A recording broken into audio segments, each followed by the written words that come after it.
Welcome to Stone Cold Stros. I'm Brandon Strange with Charlie Palillo and Josh Jordan. You can find them on X at Palillo and at Josh Jordan 975. And in between episodes of this show, you can read their blogs covering all things Houston sports over on our flagship site, sportsmap.com. On today's episode, everyone's good luck charms and finger crossing worked because Christian Walker appears to have dodged a bullet. The Yankees do not appear as fortunate. We'll talk about how that could impact the balance of power in the AL. Speaking of walkers, how much leash will Joe Espada give to some of the guys on the bubble? As always, we have some thoughts. Just a reminder to please hit like on the video, subscribe to the channel, click the bell for notifications so you know as soon as new content drops. And if you're on the go, we're on all your favorite podcast apps where you can listen to us. Just search Stone Cold Stros. Since our last episode, the Astros received some welcome good news. Imaging of Christian Walker's oblique was negative for a strain, which is an absolute best case scenario as far as I'm concerned for oblique soreness. He's headed back to West Palm Beach, will not swing the bat for a few days, and then restart his swing progression per Brian McTaggart. Walker called the diagnosis relatively good news, yet no bleep. I was listening to Chandler Rome's podcast, and he was saying he thought that perhaps the Walker injury could have been an avenue for Cam Smith to make the opening day roster. And that would be by way of Paredes moving to first and then Smith starting at third. In your opinion, guys, how big of a bullet does Houston appear to have dodged with Walker's oblique? And do you think we were a Christian Walker soft tissue injury away from Smith making the opening day roster? Provided he's okay going forward, it's a huge bullet dodged, because even with Cam Smith wowing in a very small sample size of spring training, he makes the team and moves Isaac Paredes to first base. You're just opening up more defensive question marks along with the offensive issues. Christian Walker wasn't signed for 3 years, $60 million for nothing. He's supposed to be their cleanup hitter. He missed the month with the oblique last season. The two prior seasons, he played 160 and 157 games. He played 130 games in 2024. So if he hadn't missed the month with the oblique, he'd have played in virtually every game for 3 full seasons. He is supposed to be a dependable, heart-of-the-order hammer and 3-time Gold Glove defender. It would have been a large drop-off. So better safe than sorry if he just felt a little sore. A big guy, a lot of torque in his swing, and with a history of oblique issues, to go get it checked out, fine. But it's still, we're just into mid-March, so I'm not going to say they're home free now because Christian Walker didn't strain an oblique in this case. As for Cam Smith, I mean, look, he's the story of the first half plus of spring training, but we're still talking 13 at-bats as of the first of the week. And at bats that overall, if you grade it on a curve, he's faced somewhere between AA and AAA pitching. So it's been fantastic to see a 22-year-old real big-time prospect as opposed to the Astros overhyping marginalized older prospects. But it's probably going to take a little time on Cam Smith. Had Walker been condemned to the injured list going into the season, and Cam Smith went nutso the last 2 weeks of spring training, I think it really would have forced the Astros' hand.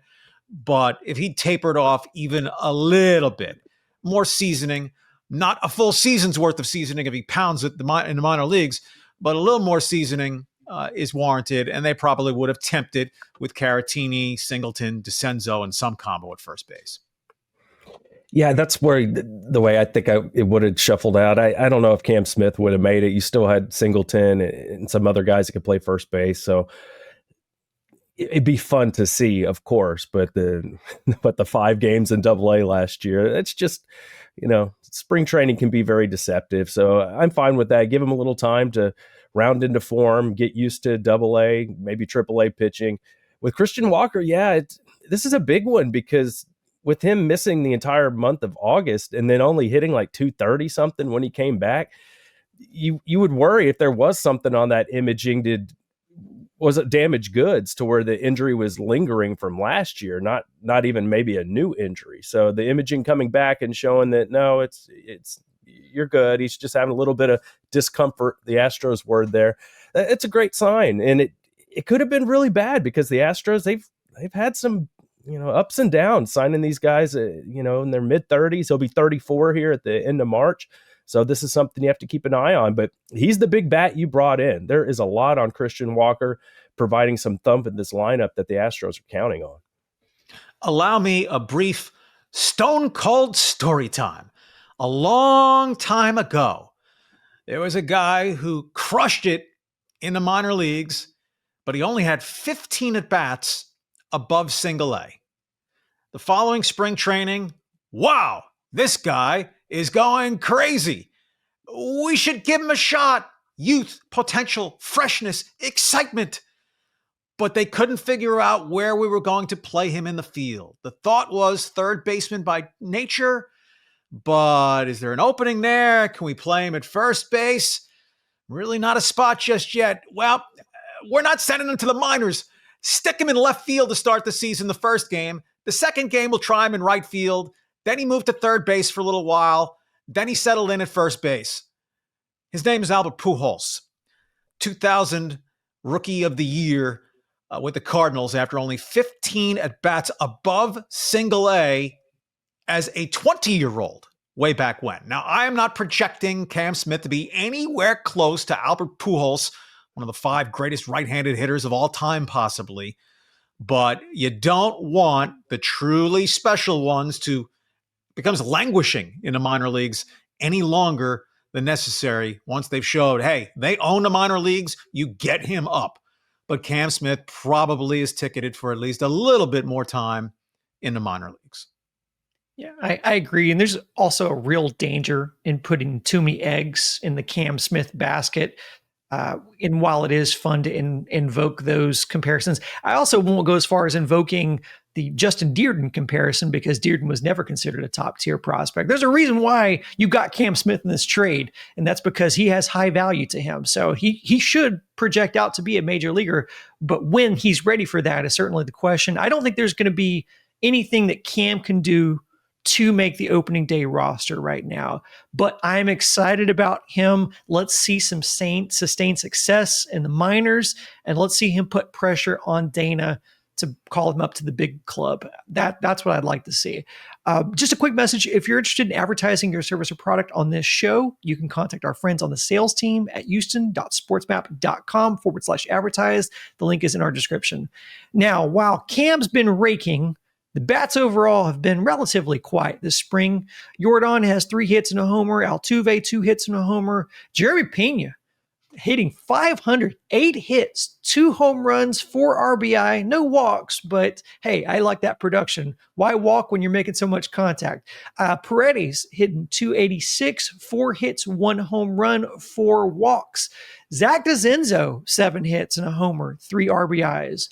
Dubon, 1 hit, 5 strikeouts, 1 walk, and 19 at-bats. That's not good. Chaz only 2 hits over 13 at-bats, but 6 walks, giving him an on-base percentage of .476. So the hits haven't been there early, but at least he got the memo about the Astros' focus on more disciplined at-bats this season. So that's nice to see. He has 3 stolen bases to go along with that as well.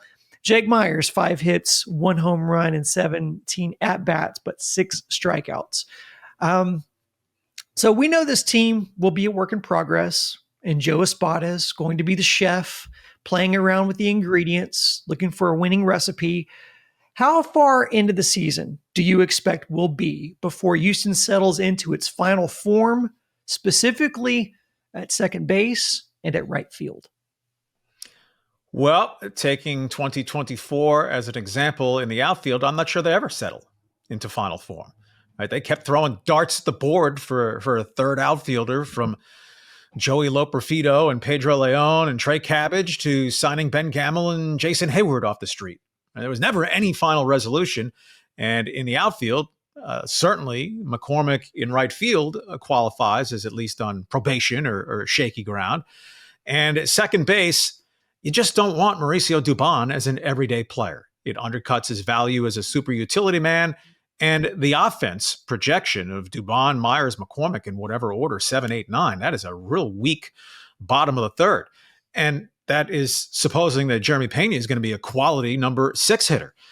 The data is just inconsequential, right? It's good to see, just as with Cam Smith. Ooh, this is exciting.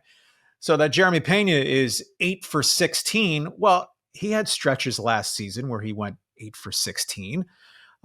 It really doesn't mean anything more than Jose Altuve being 2 for 15 or Yordan batting 176 to this point in spring training. I mean, it's too granular. You'd always like to have optimistic things rather than pessimistic, but to build anything off of it, right? That Dubon is 1 for 19 and he hadn't walked at all or he's walked once. Yainer Diaz, 3 for 25, 120 without a walk. That's a bummer. You'd like to see better habits being formed, better pitch recognition. And in the case of Chas, I haven't seen all his spring plate appearances. And he's been working counts for those walks, or has he faced some A-ball minor leaguer who was nowhere close to the strike zone in 1 or 2 of those? So the numbers are just too small to really build anything off. But specifically at second base, will they get enough out of the bottom of the lineup, Dubon included, for him to settle in there? Or are they going to wind up trying a Brendan Rodgers here or there? Or if the offense is so bad, does that hasten Cam Smith getting a shot at third? Because, well, we'll cross our fingers and hope Paredes is up to it defensively at second base. I think it's just a lot of potential ball juggling. For me, I think it could be back and forth all season long, like Charlie mentioned, like last year.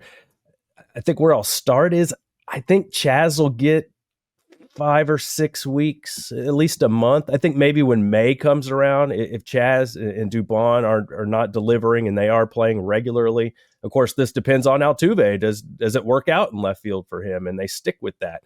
And we heard the other day that there's still Dave Clark talking about Yordan needing to be playing twice a week in left field. So we're getting a lot of this going on with the Astros, but I think if Chas is struggling or Dubon by the time we get to May, I think they'll try somebody else.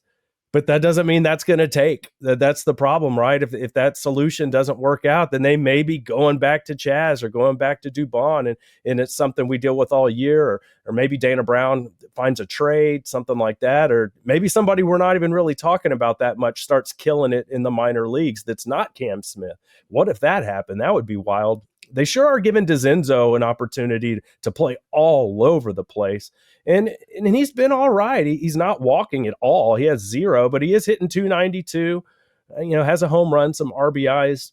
So we'll see. But that's the good thing. That's what's kind of fun about this Astros year is everything isn't locked in. Joe Espada is going to just give a lot of guys opportunities and see who comes through. Out of all those stats that you dropped there, Brandon, the one that I kind of like is that Pena has twice as many home runs as he does strikeouts, 2 home runs and 1 strikeout this year. So if Pena can take that step, what everybody's talking about, be a leader and really come into his own as an offensive player this year, I think that's really what they need, especially with, third base.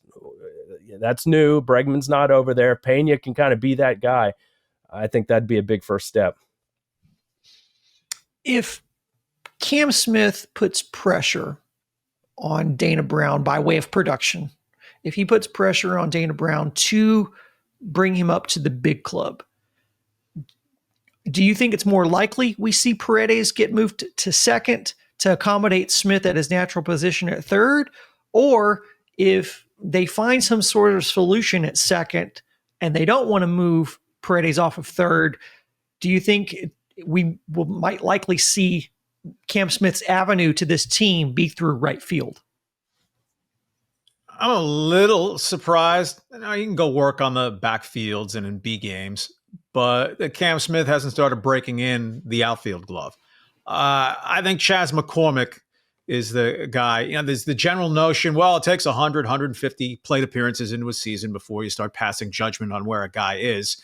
Well, Chas was worse, a whole lot more than 150 plate appearances worth last season. So does that shorten the fuse on when it would detonate on Chas's time in the outfield? Of all the positions he played, not much right field for Dubon. We know that he has an outfield arm to play there. What will they decide is their best defensive alignment if Smith, Paredes, and Dubon are included, right? Cam Smith, who basically has played no outfield. Isaac Paredes would project as a poor defensive second baseman, right? He's thought to be okay defensively at third. No way you're going to play him in right field. So would they say Dubon at second, Smith at third, Smith in right, Paredes at third is preferable to moving Dubon to the outfield and Paredes to second and Smith to third. And those combinations are predicated on Chas McCormick being the guy that they first say, we have to get him out of the lineup. Because while I can hear the calls for Jake Myers, he's the worst offensive profile. Well, really, his offensive profile is no worse than Dubon's. And he has the hang his hat on going and running balls down in center field, which is of substantial value.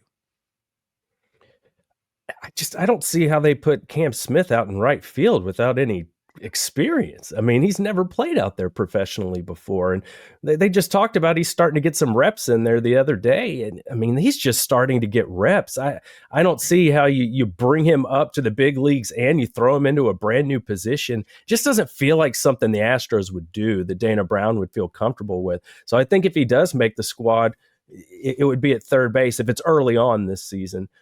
I almost wonder if they'd like to see him play a whole minor league year in right field before they try and do that. I know that's not what Astros fans want to hear, and this guy's an exciting prospect, get him up to the big leagues. But if third base is not where they're going to play him, then that's a big deal playing right field in that ballpark. And you know how much the Astros value defense. They said Christian Walker being a Gold Glover at first base was even more impressive to them than the 30 home run potential.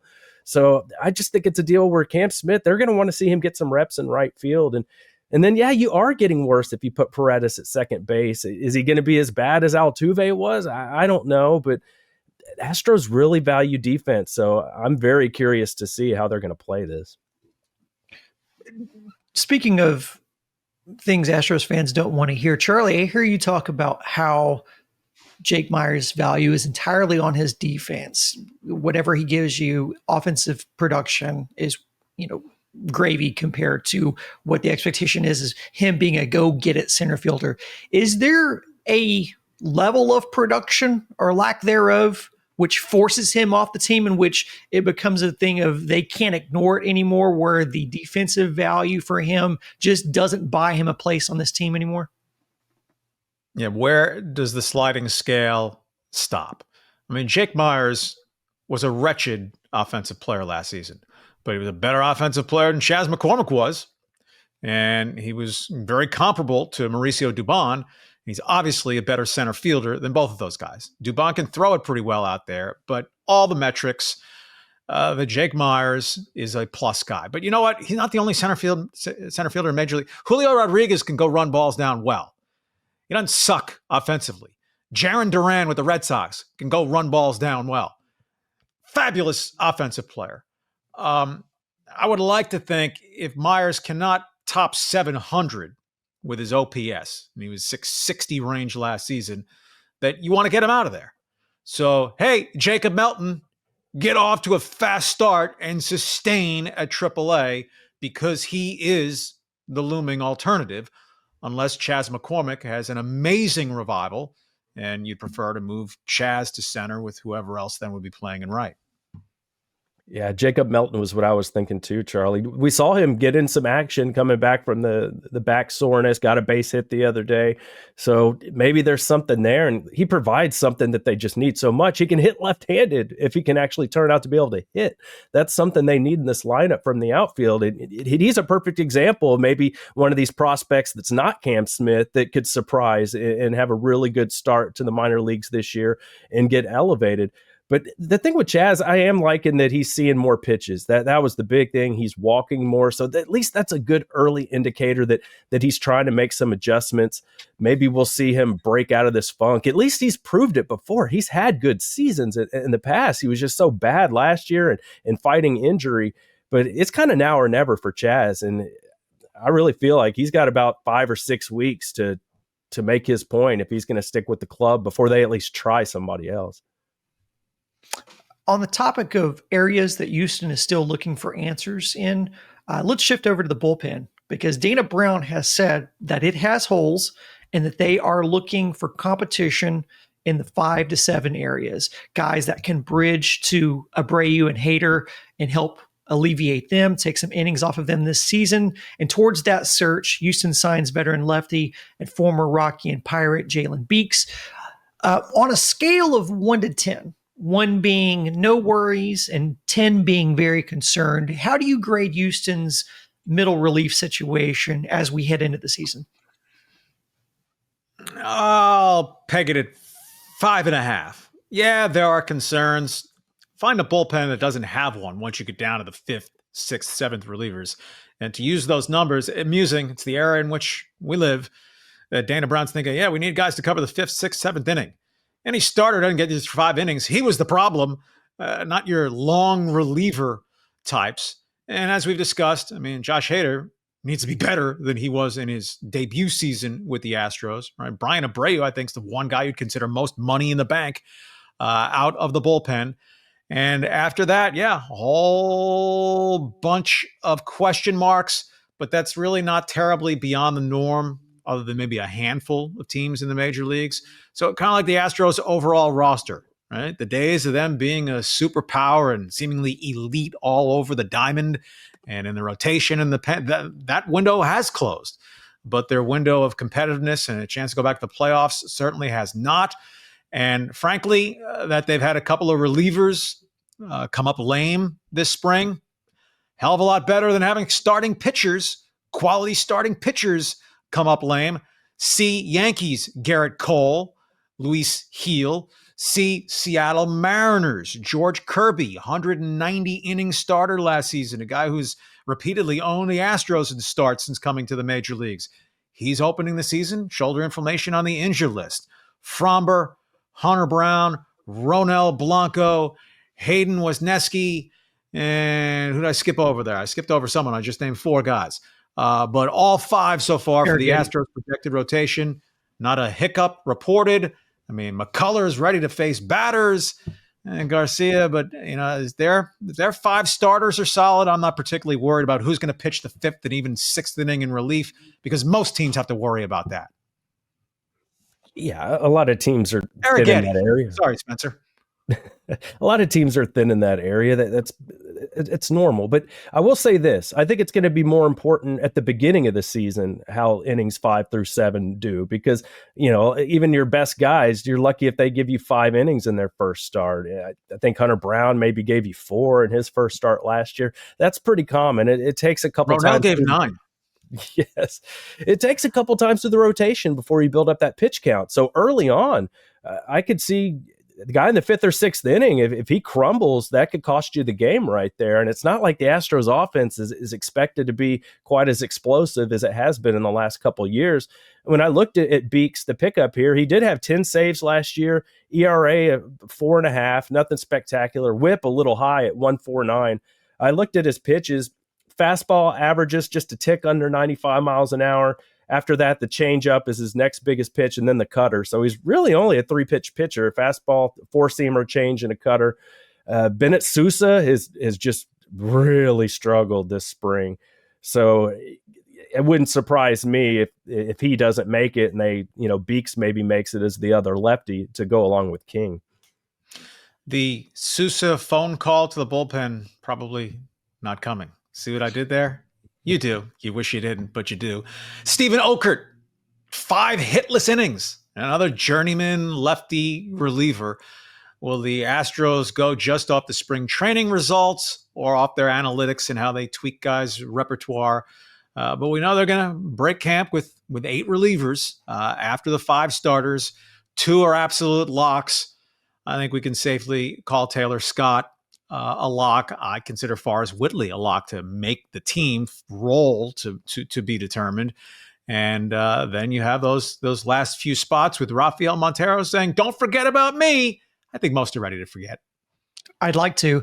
I guess I skipped right over my pitching updates because Charlie, you mentioned McCullers being really, really close to getting into a game. Luis Garcia, they say he could throw live BP soon.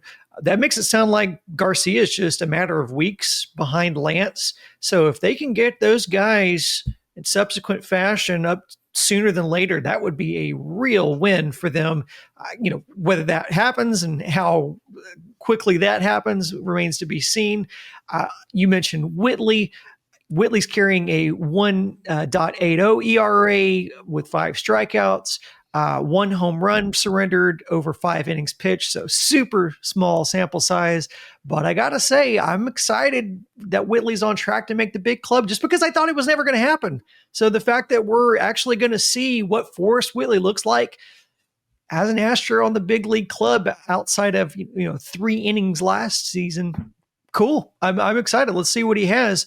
And I agree that the value of middle relief for this team is going to be tied to how much they get out of their starters, because Houston's been able to cover over a lot of pot marks on this team, especially on the offensive side, because of the quality output they've been able to get, whether it was JP France giving them unexpected production season before, or last year, Ronel Blanco coming out of nowhere to give them meaningful starting minutes, or starting innings, I should say. So it's, they've been able to really pull some rabbits out of their hat using their starting rotation.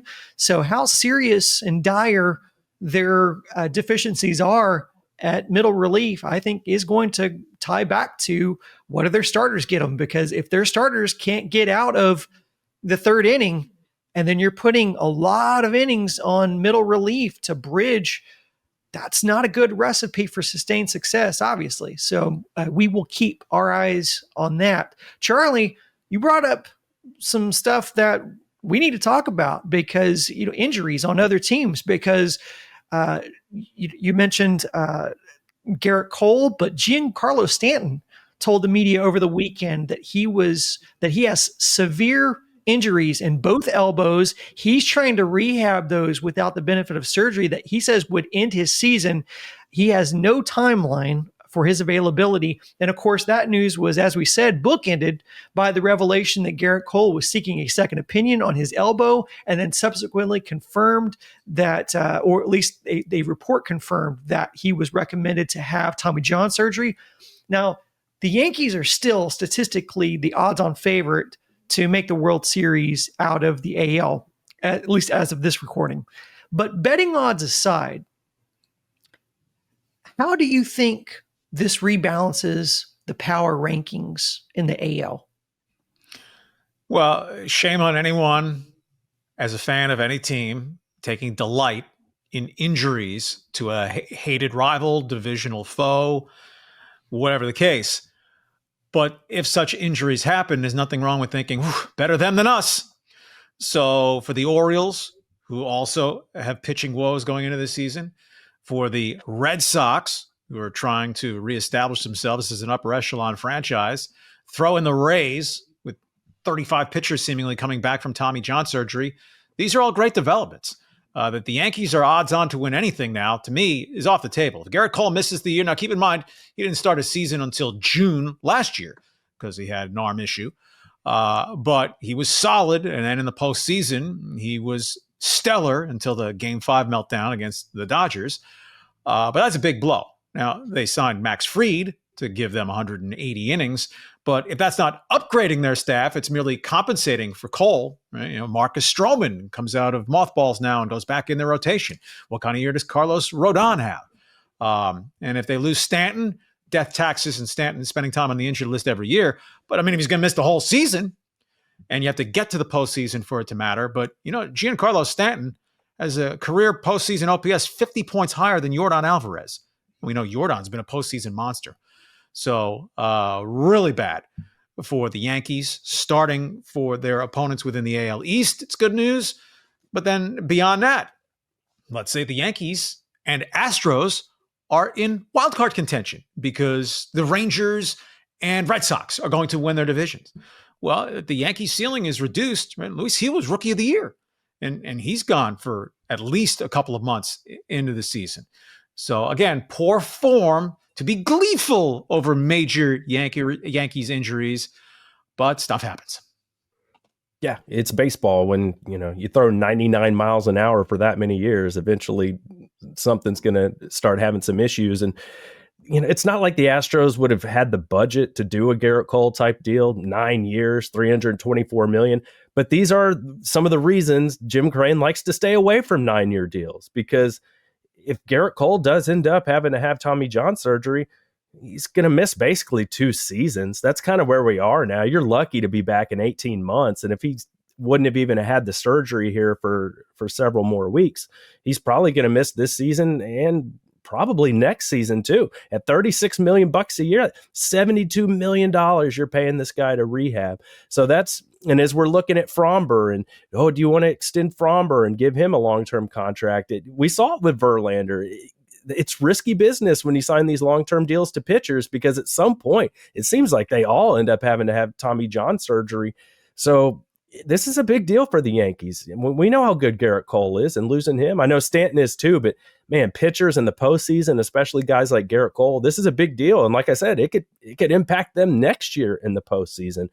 I just, I don't take any satisfaction in seeing him get hurt. But as an Astro fan, I'm like, okay, at least it's balancing out a little bit. When Lance McCullers hasn't pitched in forever because of arm injuries. We lost Christian Javier to Tommy John last year. We lost Urquidy to Tommy John last year. We lost JP France to a shoulder injury. So it's nice to see that, it gets spread around to all the teams. Eventually you're going to get bitten by the injury bug. Yeah. And you know how awful these super contracts look on the back end of a guy's career anyway, but how much worse does it look when you're going to lose Garrett Cole during basically 2 prime seasons? Again, we don't know the eventual outcome of this. He still is awaiting results of a second opinion, but we know how that usually goes. That typically doesn't go well. But and again, best wishes to him. We don't wish anything bad upon anybody. Obviously, he pitched like a beast while he was here. But that being said, that contract looks that much more worse when you're going to miss 2 full seasons, basically, of his prime. And again, we know how those contracts look on the back end of their career anyway. So we're running long here, so let's cut it short, or I should say, let's just cut it. One last reminder, if you're watching on YouTube and you haven't yet, be sure to click like on the video. And if you listen on podcasts on apps like Apple or Spotify, please consider give us a 5-star rating. Let us know in the comments what your thoughts are on the preseason, who you're excited to see. Are you excited to see Forrest Whitley? What do you think we're going to see out of him? Let us know. And, we may feature your comment on a future episode. Our next episode drops on Thursday. Make sure you're subscribed to this channel, Sports Map Houston, and our other channel, Sports Map Texans. We drop bonus episodes as news breaks. Thanks for listening. For Charlie, Josh, I'm Brandon saying so long. Until next time, go Stros.